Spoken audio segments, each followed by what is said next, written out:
Mithila Music present Marlin.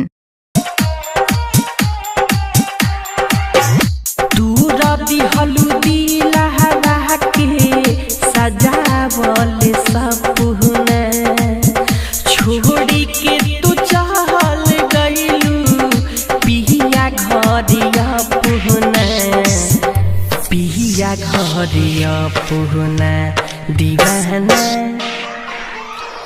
दीवाना तरस रहल बा दुनु अखिया बरस रहल बा DJ Kamlesh Marlin. तरस रहल बा रे दुनु अखिया बरस रहल बा हो हो तू दिहलू दिलहरा के सजावल सपना छोड़ी के चढ़ल गइलू पिया घरे अपना पिया घरे अपना दीवाना दीवाना तरस रहल बा दुनु अखिया बरस रहल बा दीवाना तरस रहल बा दुनु अखिया बरस रहल बा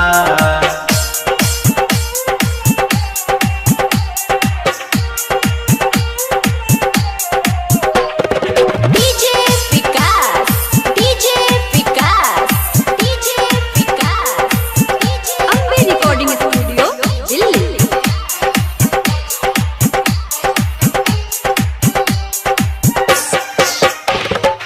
Riga Sitamarhi, Riga Sitamarhi, Riga Sitamarhi. DJ Kamlesh. Mobile number 7033701986.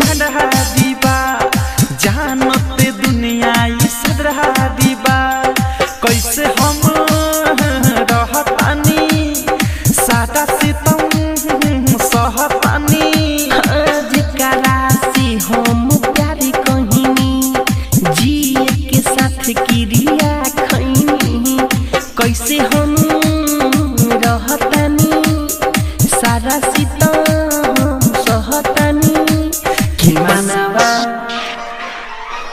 कि मनवा हदस रहल बा दुनु अखिया बरस रहल बा दीवाना तरस रहल बा दुनु अखिया बरस रहल बा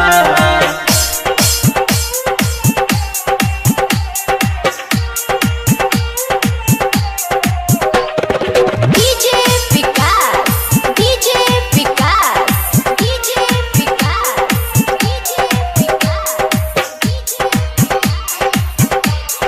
Mithila Mobile Marlin. DJ Kamlesh की press doti.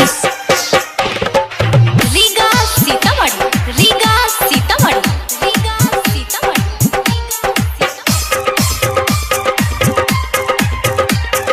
कितना ले हम बताई हो दूरी ही नहीं सहाई हो राइटर के रुवता रे कबू नहीं सुवता रे अवध सप्रेमी ढोली लैले संगे अपना लेके गइले राइटर के रुवता रे कबू नहीं सोता रे कि मीठू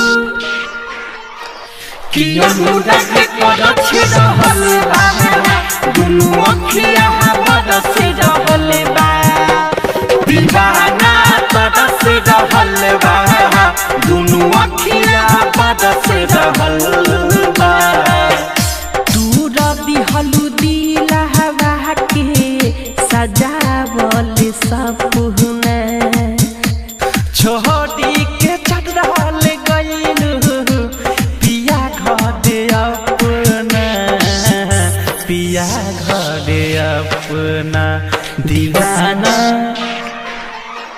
दीवाना तरस रहल बा दुनु अखिया बरस रहल बा दीवाना तरस रहल बा दुनु अखिया बरस रहल बा Ambe Recording स्टूडियो दिल्ली।